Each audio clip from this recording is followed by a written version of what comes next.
Olá, está começando mais um RDTV e hoje nós vamos falar sobre os trabalhos que são executados dentro da Câmara Municipal de Cuiabá e que repercutem, é claro, na vida da população. Nos nossos estúdios, eu falo com a vereadora por Cuiabá, Maísa Leão, do Republicanos. Seja bem-vinda, Maísa. Muito obrigada pelo convite. É sempre muito bom estar aqui no RD News, porque eu gosto muito dos conteúdos de vocês e levar para a população informação. Porque às vezes a gente fica trancadinho lá na Câmara e a população tem que saber o que está acontecendo. Certo. Por falar em saber o que está acontecendo, você está cobrando aí a execução de uma lei de sua autoria, né? Que é a lei do fluxograma da jornada do autista. Queria que você explicasse primeiro para quem está nos assistindo o que essa lei garante, como que ela beneficia as famílias, né, de crianças ou adultos, até adolescentes que têm autismo, e o que está sendo cobrado. Então, essa lei foi aprovada no ano passado. Ela é uma lei muito simples, muito sucinta, como todas deveriam ser, onde ela explica para o papai, para a mamãe de criança atípica, de jovem adulto atípico, qual é o caminho, essa jornada. Então, a pessoa está na fase de diagnóstico ou ela está na fase de já ter o diagnóstico e buscar terapias. O que acontece hoje em Cuiabá é a mãe, o pai ficar no ônibus, vai para lá, vai para cá, sendo jogado de um lado para o outro, sem saber para onde ir, com uma criança que pode estar em crise. Então, na jornada, nesse fluxograma, todas as unidades de saúde do município de Cuiabá precisam conter um aviso, um informativo, um local visível com todo o caminho. Diagnóstico é o Centro de Especialidades Médicas, telefone tal, endereço tal. Terapias, unidade A, unidade B, para que esse pai e essa mãe, olhando esse fluxograma, possa ir assertivamente ao local certo. Isso vai diminuir muito o sofrimento, isso vai facilitar a fiscalização e vai ajudar o próprio município a se reestruturar. Porque a gente sabe que nessa jornada, hoje, não está completo. Não temos um local de terapia, nós temos local de atendimento de terapias para quem está em crise. Mas aquela criança neurodiversa, autista, que precisa de um treinamento contínuo, ela não tem para onde ir hoje. E é importante a jornada justamente para ver os furos. Então, a gente fez a cobrança, porque já era para estar em vigor. Precisa estar também no site oficial da Prefeitura, Autismo e Neurodiversidades, para os pais clicarem e abrir esse caminho. E agora, com a intervenção, a gente conseguiu um espaço, uma brecha, tivemos uma reunião na comissão da qual sou presidente, da pessoa com deficiência, e houve um comprometimento de colocar em prática ainda esse mês. Ah, entendi. E a gente sabe que é uma jornada tão difícil, né? Se chegar a um diagnóstico, para qualquer mãe, para qualquer pai é difícil, seja com plano de saúde, sem plano de saúde, muito menos, sem recurso, muito menos. Então, a gente precisa facilitar, a gente precisa dar estrutura, né? Exatamente. E você tem um outro projeto que é a de igualdade feminina, né? Eu queria que você explicasse na prática como que ele vai ajudar a melhorar aí um pouco mais essa sociedade que ainda é machista. Esse projeto foi aprovado, assim, num dia emblemático, que foi o dia que a menina Emily Bispo foi assassinada, sofreu feminicídio na frente do filho, no bairro Pedra 90. E naquele dia me tocou profundamente estarmos falando de um projeto de igualdade feminina numa cidade que, infelizmente, é a campeã em feminicídios, foi a campeã no ano de 2021. Então, a importância desse projeto. O projeto coloca preconiza ações concretas por parte da Secretaria da Mulher, do município de Cuiabá, dentro de escolas, dentro de locais de alta circulação de mulheres, e essas ações precisam elucidar sobre violência, porque infelizmente tem gente que sofre violência e nem sabe que aquilo é violência, e ele também coloca como um cronograma que o Executivo Municipal precisa ter dessas ações para promover, por exemplo, salários iguais, cargos iguais, coisa que a gente sabe que não acontece, diminuir as desigualdades no sentido que a gente estava até conversando aqui nos bastidores, né? A gente descobre, por exemplo, não tem banheiro feminino numa área onde mulheres trabalham. Nós não temos para as mulheres uma segurança para licença maternidade, por exemplo, no legislativo. Então, diversas situações que nos colocam em pé de desigualdade. Então, ele faz com que essas ações concretas sejam agora obrigatoriedade. Que parece coisa simples, né? A gente para pensar um banheiro feminino, deveria ter em todos os lugares. Licença maternidade, a legislação federal prevê, mas aí alguns cargos, principalmente no executivo, no legislativo, não tem. Então, a sociedade parece que realmente não olha, a sociedade não. Talvez os políticos não olham para as mulheres, até pelo esse déficit de mulheres dentro do Congresso, das assembleias, das câmaras. Exatamente, a gente olha assim, no Senado Federal, primeiro banheiro feminino dentro do plenário, 2016, ontem, né? Ontem. E falando dessa questão feminina, você faz parte da Comissão dos Direitos da Mulher. E aconteceu uma situação polêmica recente, que a Defensoria precisou agir. Uma jovem de 17 anos estuprada, ficou grávida e não teve acesso ao direito de abortar. Você acha que teve que procurar a Defensoria? Enfim, ocorreu. Atendimento, principalmente essas mulheres que são vítimas de violência sexual, é inadequado? Elas continuam sendo aí martirizadas durante o processo, precisando, é lógico que uma mulher não quer abortar, mas ela também não quer ser estuprada. Certamente, a gente tem o processo todo ainda é muito inadequado. Quando uma mulher sofre estupro, sofre abuso, ela precisa ir até uma delegacia, nem sempre ela vai encontrar a delegacia mais adequada. Eu conheço com profundidade a Delegacia da Mulher de Cuiabá, a Delegacia da Mulher de Várzea Grande, são incríveis, as duas delegadas altamente comprometidas, com uma equipe altamente comprometida. Mas são delegacias que não funcionam 24 horas, começa por aí. Então, elas precisam ir até plantões. E por que não funciona 24 horas? Porque não tem verba. Precisa aumentar o efetivo, precisa ter um maior investimento. As delegadas já dão a alma. Eu sei porque conheço a Josirlete maravilhosa aqui de Cuiabá, né, a Mariel de Várzea Grande, e elas vão além. Mas elas precisam de verba, elas precisam de pessoas trabalhando, elas precisam de viaturas para poder viabilizar. E quando essa mulher vai para esse IML, nem sempre é atendida por uma mulher. Então imagine você sofrer um estupro, você precisa ir até um IML, fazer um exame que é altamente invasível, mas ok, não tem como fugir do exame, e aí você é atendida por um homem. Você está ali traumatizada, você está num processo de uma grande fragilidade. Então a gente precisa humanizar e colocar isso da perspectiva de quem sofre. Depois que ela faz esse exame, ela volta para fazer um testemunho.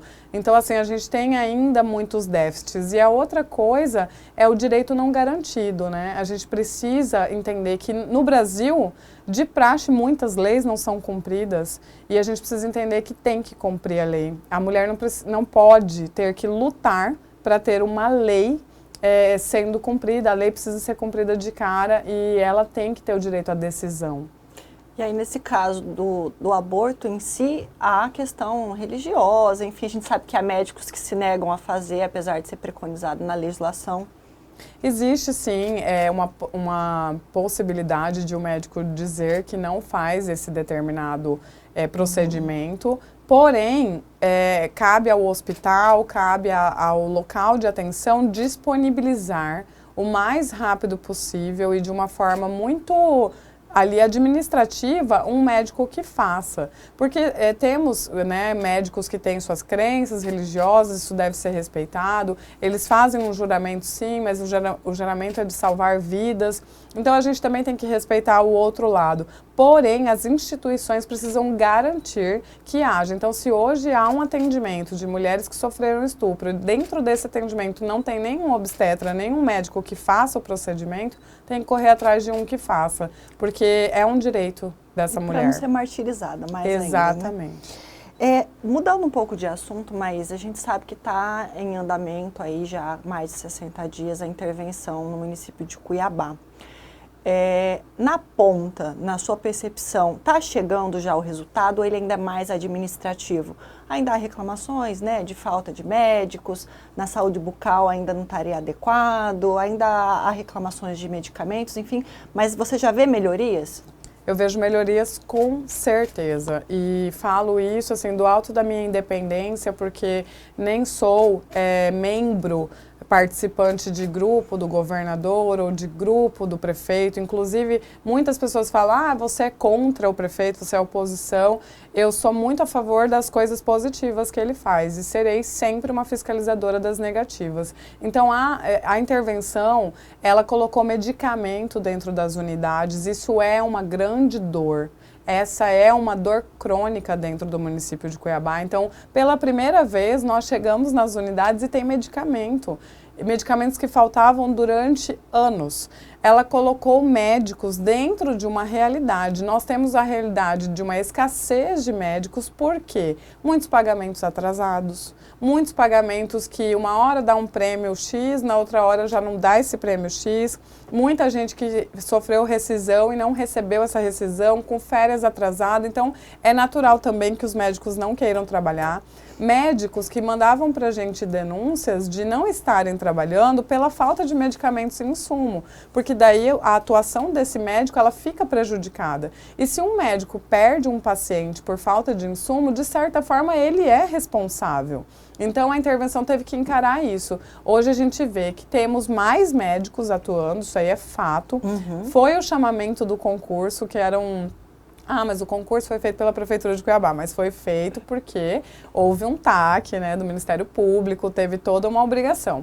Então, hoje eu digo assim, não é perfeito, até porque em 60 dias você não consegue consertar 6 anos. Também são pessoas, então a Daniele Carmona, que é uma enfermeira de carreira que eu conheço, admiro o trabalho, ela é um ser humano, de certa forma, ela vai ter erros e acertos, mas o meu saldo é positivo. E houve uma reestruturação. E eu me preocupo se daqui 30 dias tudo que foi reestruturado vai ser desestruturado, porque a gente está cansado de ver a população sofrer, né? Então, nesse sentido, já se fala que teria um pedido de aditamento da intervenção na agulha pronto para ser realizado. Você defende isso e, de uma certa forma, isso não abre um precedente perigoso, o Estado passar a administrar a saúde de Cuiabá, que deveria ser independente, de repente ter que administrar de Várzea Grande, que não está muito bem também, ou outras. Estou usando como exemplo, não estou dizendo que deveria. Eu digo porque aí pode virar todos os municípios de repente, não, então vai lá, Estado, administra para mim. Sim, com certeza, a gente precisa olhar isso, né? A autonomia dos municípios é muito importante. Mas aí a gente parte de um pressuposto de que a decisão pela intervenção, ela não é uma decisão política, ela é uma decisão judicial e certamente ela só aconteceu porque nós chegamos no fundo do poço, no extremo do extremo. E daí o que eu vejo enquanto fiscalizadora? Eu digo no sentido de aditamento da intervenção. Sim, como fiscalizadora, o que eu vejo? 90 dias realmente não são suficientes para colocar em andamento tudo o que precisava ser colocado. Eu gostaria, como fiscalizadora, que fosse feito, sim, um aditamento por mais 90 dias e que depois, com tudo articulado, estruturado e caminhando, fosse devolvido ao município de Cuiabá a autonomia. E que o município tivesse a responsabilidade... Não que gerisse até o final da gestão do Emanuel, então. Não gerisse até o final. Eu acredito que se a gente coloca assim, a gente vulnerabiliza o sistema, com certeza. Então, assim, mas o município precisa também, esse retorno precisa ser juridicamente pensado, para que o município não desarticule. Algumas responsabilidades sobre o que está funcionando, como medicamentos, a estrutura dos médicos dentro das unidades. Hoje a gente está vendo saúde mental, tendo equipes multiprofissionais sendo formadas, isso é um sonho acontecendo. Então, que o município, ao assumir, tenha como responsabilidade manter a estrutura que foi colocada e comprovada ali como eficaz por um determinado tempo, para não ser aquela grande troca, né, que a gente sabe que acontece quando muda o gestor, demite todo mundo e contrata outras pessoas.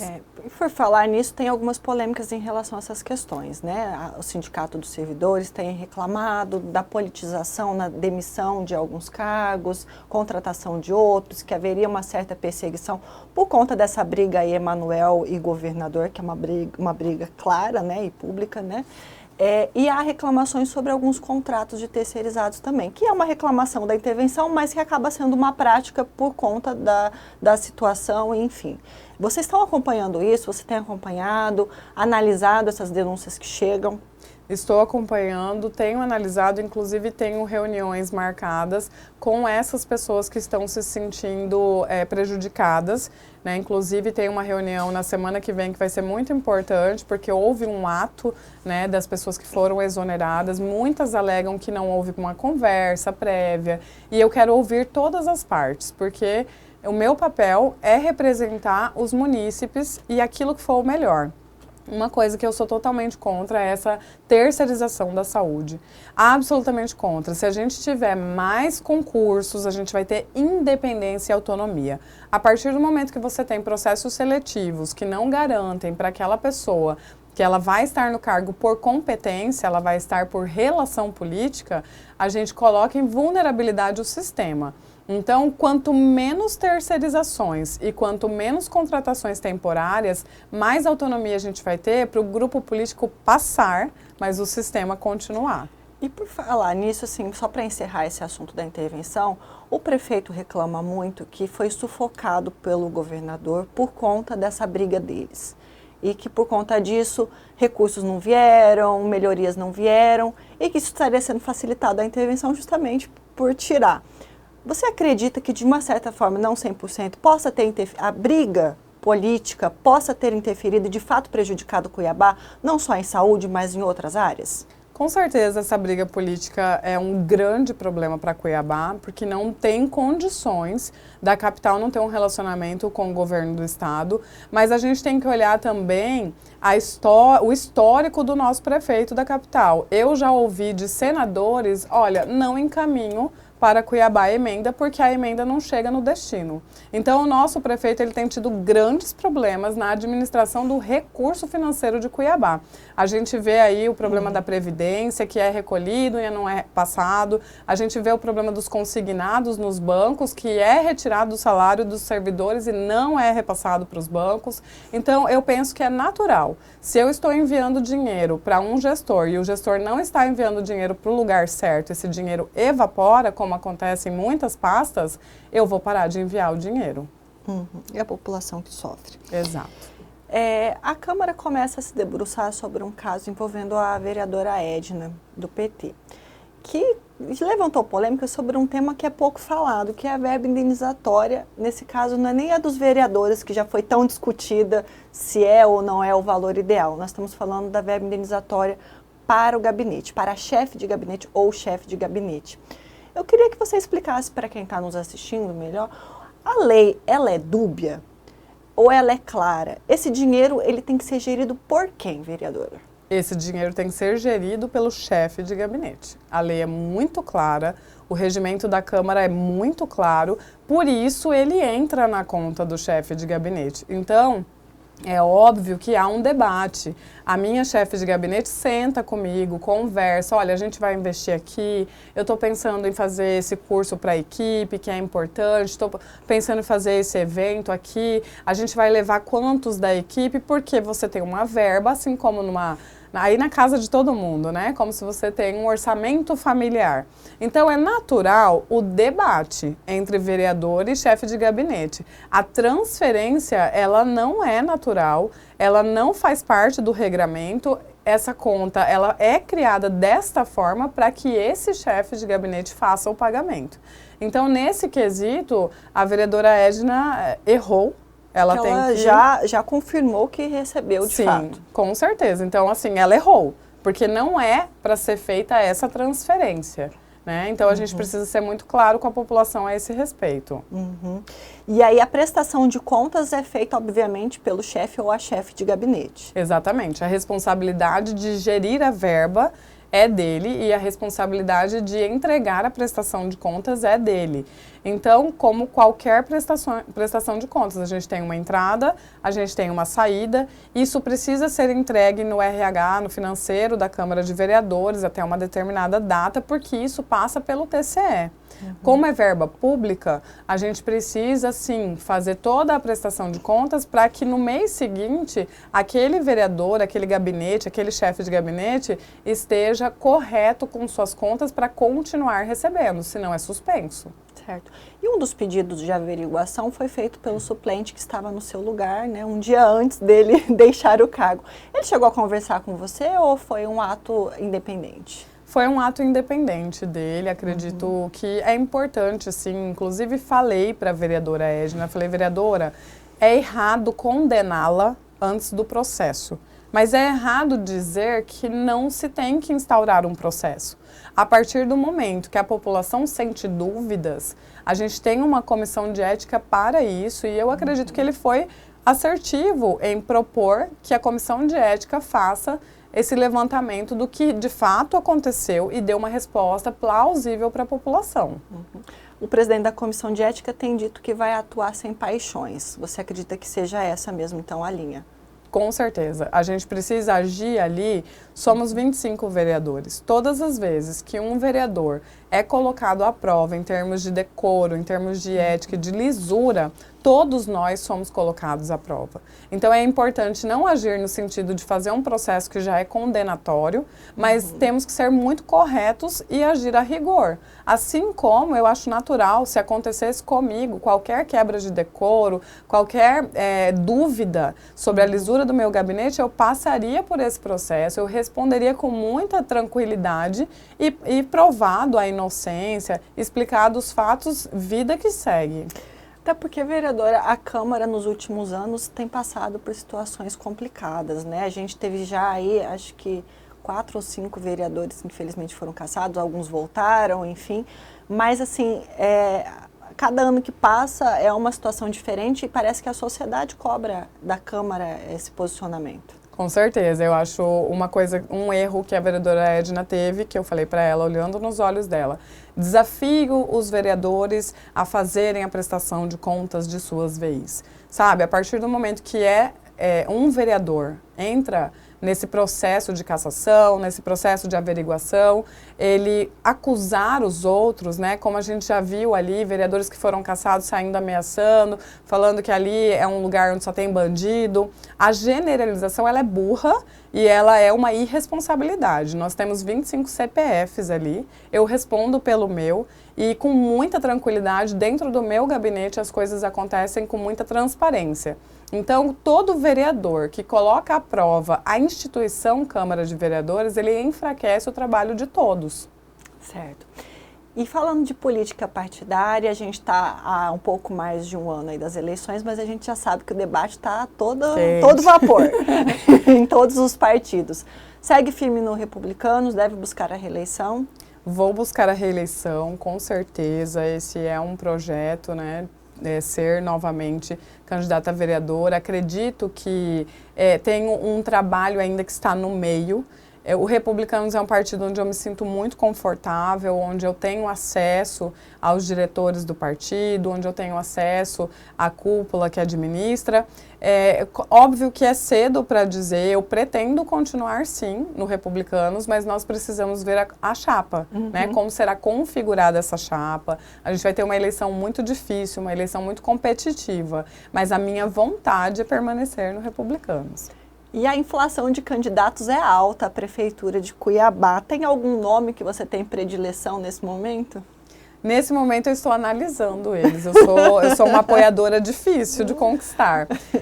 Todos que estão a postos, né, eu tenho acompanhado os trabalhos, eu tenho mais afinidade com alguns, né, outros eu conheço à distância mesmo, conheço pela imprensa, mas ainda não vejo propostas, sabe? Eu quero conhecer propostas, eu vejo muito assim, grupo A, grupo B, vejo sim um trabalho de fiscalização, né? A gente vê o deputado Abílio, que está nas pesquisas bem na frente, ele faz um trabalho muito bacana de fiscalização, mas eu quero ver propostas para Cuiabá, porque Cuiabá vive um momento onde ela precisa de um gestor que enxergue que estamos defasados. Precisamos de um plano urgente, consistente e de médio e longo prazo.